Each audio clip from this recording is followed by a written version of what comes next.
அண்மை செய்தியை பார்த்து வருகிறோம். அமித்ஷாவை சந்திக்க எடப்பாடி பழனிசாமி வருகிறார் என்கின்ற தகவல் கிடைத்திருக்கிறது. அமித்ஷாவுடன் எடப்பாடி பழனிசாமியும் செய்தியாளர்களை சந்திக்க வாய்ப்பு இருப்பதாகவும் கூறப்படுகிறது. இன்று முற்பகலில் அதற்கான ஒரு ஏற்பாடு செய்யப்பட்டிருந்தது. ஆனால் அப்போது எடப்பாடி பழனிசாமி வருவது உறுதியாகாத நிலையில் செய்தியாளர் சந்திப்பு தள்ளிப்போகும் என்று சொல்லப்பட்டது. செய்தியாளர் சந்திப்பும் தள்ளிப்போனது.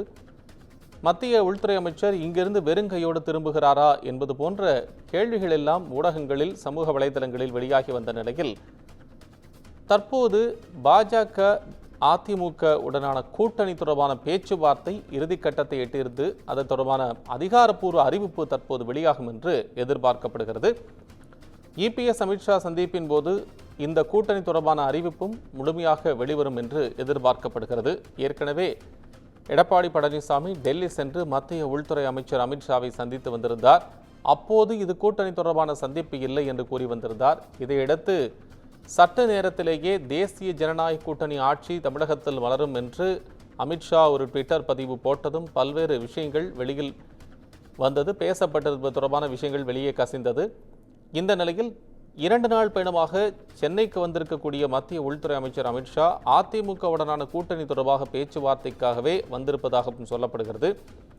கிண்டியில் இருக்கக்கூடிய தனியார் நட்சத்திர விடுதியில் தங்கியிருக்கக்கூடிய அவர் இன்று காலையில் ஆடிட்டர் குருமூர்த்தியின் வீட்டிற்கு சென்று பல்வேறு கட்ட ஆலோசனைகளை மேற்கொண்டார். எடப்பாடி பழனிசாமி அதிமுக பாஜகவுடைய கூட்டணி, அதற்காக எடப்பாடி பழனிசாமி வைக்கக்கூடிய கோரிக்கைகள், நிபந்தனைகள் உள்ளிட்ட பல்வேறு விவகாரங்கள் குறித்து ஆலோசிக்கப்பட்டது என்று தகவல்கள் வெளியாகின. இந்த சூழ்நிலையில் தற்போது இபிஎஸ் அமித்ஷா சந்திப்பின் போது அதிமுக பாஜக கூட்டணி தொடர்பான அறிவிப்பு அதிகாரப்பூர்வமாக வெளிவரும் என்று சொல்லப்பட்டிருக்கிறது. கிண்டியில் மேடையில் 7 இருக்கைகள் போடப்பட்டிருந்த சூழ்நிலையில் தற்போது அந்த எண்ணிக்கை கூடுதலாக அதிகரிக்கும் என்று எதிர்பார்க்கப்படுகிறது. ஏற்கனவே குறைக்கப்பட்ட அந்த சீட்டுகளுடைய எண்ணிக்கை தற்போது அதிகரிக்கும் என்று சொல்லப்பட்டிருக்கிறது. இதற்கிடையே கிரீன்வே சாலையில் இருக்கக்கூடிய, பசுமைவெளி சாலையில் இருக்கக்கூடிய எடப்பாடி பழனிசாமியின் வீட்டிலும் சற்று பரபரப்பு காணப்படுவதாக ஒரு தகவல் வந்து கொண்டிருக்கிறது.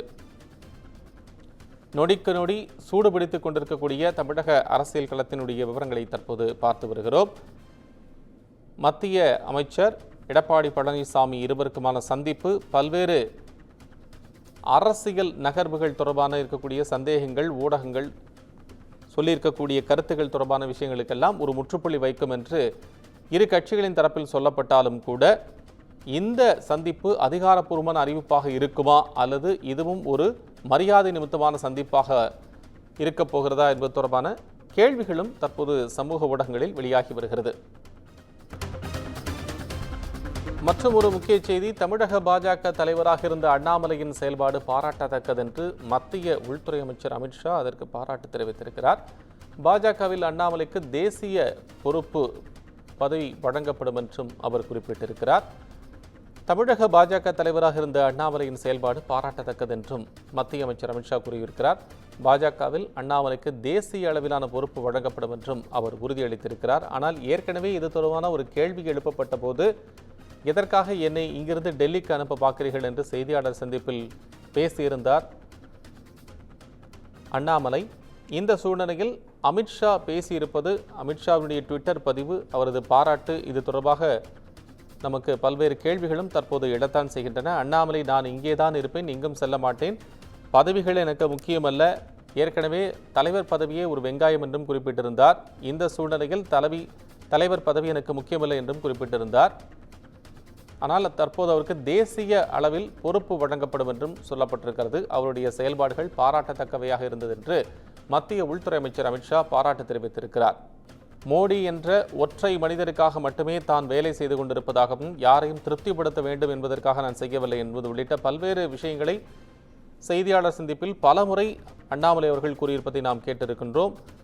இந்த நிலையில்தான் பாஜகவில் அண்ணாமலைக்கு தேசிய பொறுப்பு என்று சொல்லப்பட்டிருக்கிறது. ஏற்கனவே இது தொடர்பான பூடகமான தகவல்களும் வெளியாகியிருந்தன. மத்திய அமைச்சராகிறாரா அண்ணாமலை, மத்தியில் இருக்கக்கூடிய கட்சி பொறுப்புகளுக்கு கவனிக்க சொல்கிறாரா, வேறு மாநிலங்களுக்கு செல்ல இருக்கிறார் போன்ற பல்வேறு தகவல்கள் அவ்வப்போது வெளியாகி கொண்டே இருந்தன.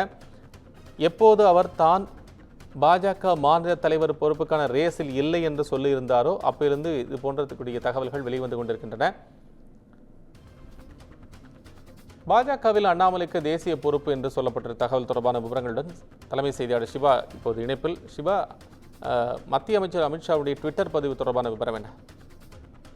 கோபால், பாஜகவினுடைய புதிய மாநில தலைவராக நயனா நாகேந்திரன் தேர்வு செய்திருப்பது தொடர்பாகவும், அண்ணாமலை மாநில தலைவராக பணியாற்றியது தொடர்பாகவும் உள்துறை அமைச்சர் அமித்ஷா ஒரு பதிவை தன்னுடைய பக்கத்துல பதிவு செய்திருக்கிறார்.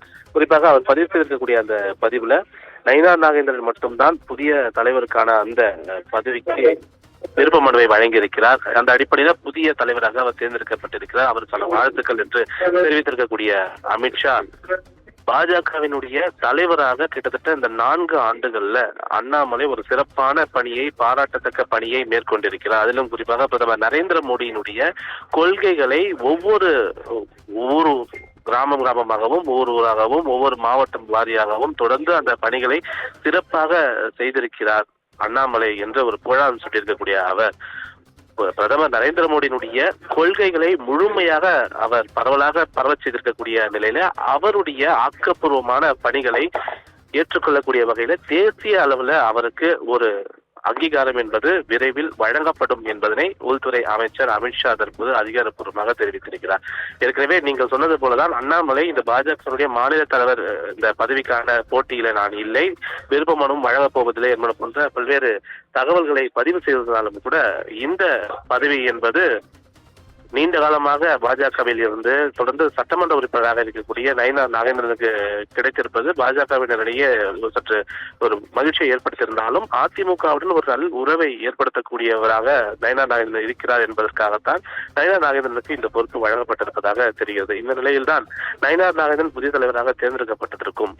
ஏற்கனவே தலைவராக இருந்த அண்ணாமலை மேற்கொண்ட பணிகளை அங்கீகரிக்கக்கூடிய வகையிலும் தேசிய அளவில் அவருக்கான ஒரு இடம் காத்திருக்கிறது என்பன போன்ற ஒரு சுசகமான ஒரு பதிலை உள்துறை அமைச்சர் அமித்ஷா தற்போது தெரிவித்து தேசிய அளவில் அண்ணாமலையை பயன்படுத்த போகிறோம் என்ற ஒரு கருத்தையும் தகவலையும் பதிவு செய்திருக்கின்றார். கோபால்.